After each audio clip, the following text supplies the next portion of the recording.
She is going to prepare a nice mini feast for us because obviously we are that hungry that we can't wait. We can't wait 3 days for Turkey Day. But did you want to go into what we're having and what we're going to be feasting on? Yeah, sure. So today I'd like to go through and show you all food that I've made with my family.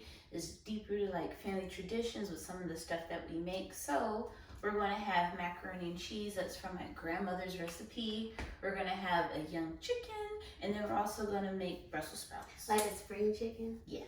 The tiny. All the things. I'm excited. So first up is Grandma's mac and cheese. That's right. And I'm super excited about it because I feel like mac and cheese is a quintessential side for holiday anything. Like, I hope you caught side because some people think it's a meal, but it's not. It's not. It's a side. This is a Velveeta, eggs, milk, and pepper mix that's in here. And butter. That's all the secrets? Yes.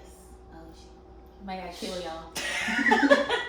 So we're gonna put this in here. We're gonna put about like 3 tablespoons in here just to like coat the bottom. So that's how you bypass the burnt part at the bottom. Yes. Okay. Cheat code. Just so it's not. So I'm curious to know what the natural hair care journey has looked like for you. Like, when did you start? What sort of was a determining factor? How did you come to the decision of going natural? Okay. Well, for me, I had a perm since I was, how old was I? From birth, really. No. Just kidding, not birth, but when I got enough hair on my head. Until about 2011. Yep. And I think what did it for me is that I had cut my hair short, like in a little Rihanna bob. And I said, well, I look cute with it short. I wonder what I look like with it shorter. And so I just cut it all off.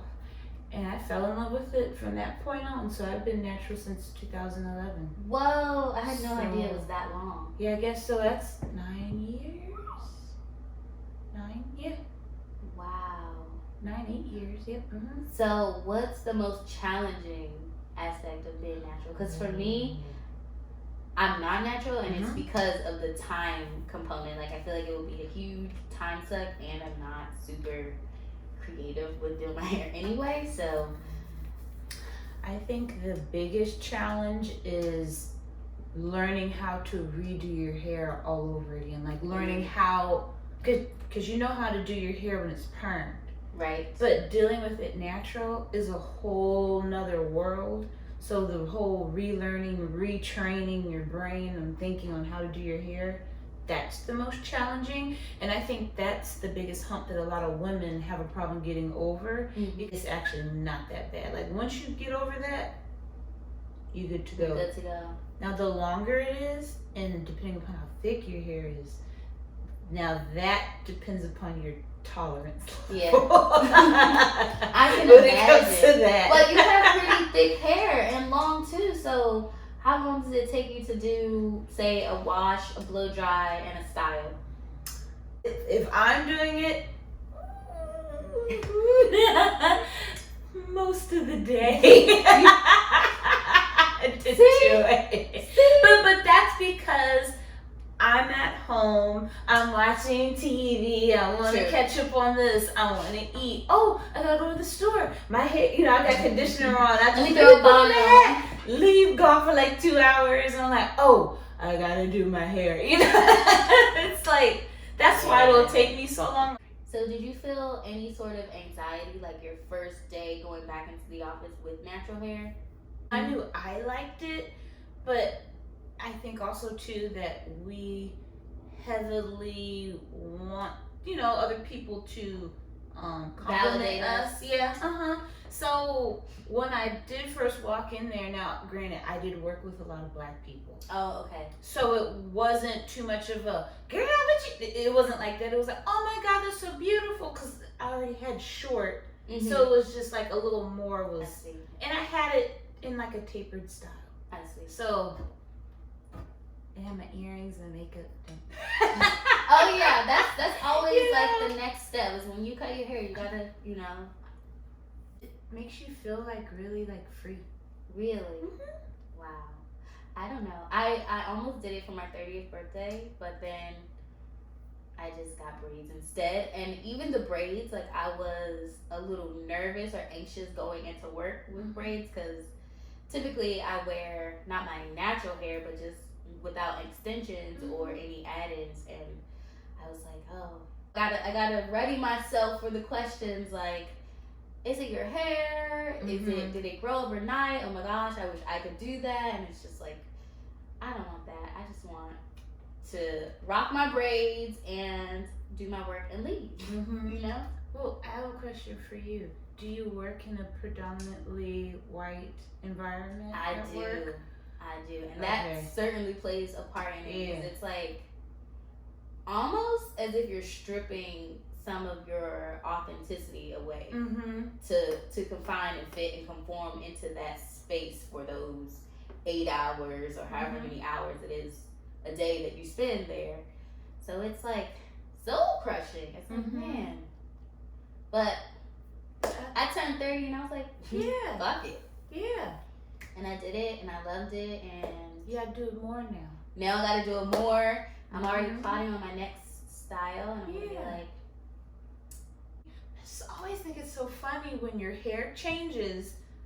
Other races sometimes don't recognize who you are, and it's because I'm like smiling, saying hi to these girls or whatever, and they're looking at me like, why is she saying hi to me? You know, it's just.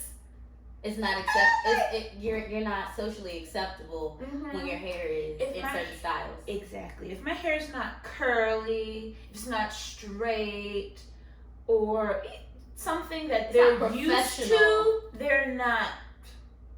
They won't embrace it. Accepting it. So, and me, I just don't care because I've never felt the need to conform to the European standards. Yes.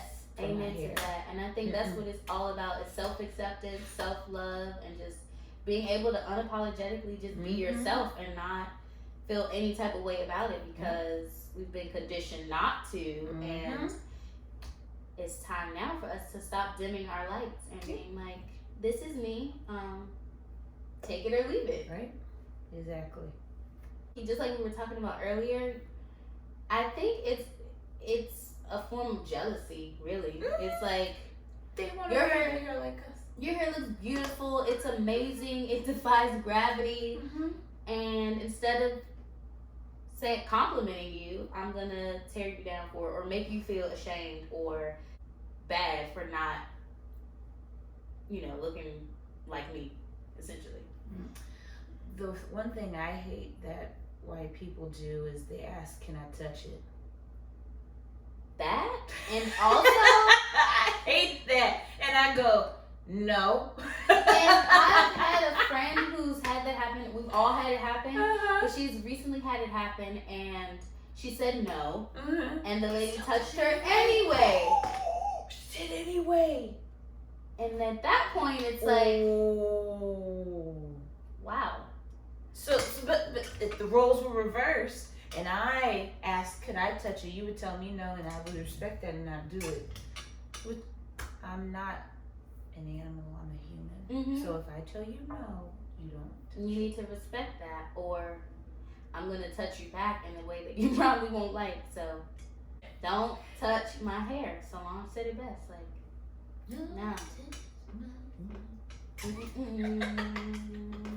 That's a good song. You get to sign the wall. Leave us with some food for thought, some words of encouragement that you think are necessary to sort of advance the culture and to propel us forward. Oh, yeah. I think I'm amazingly awesome. And I want other people to feel that way too. You can be amazing. Just be yourself.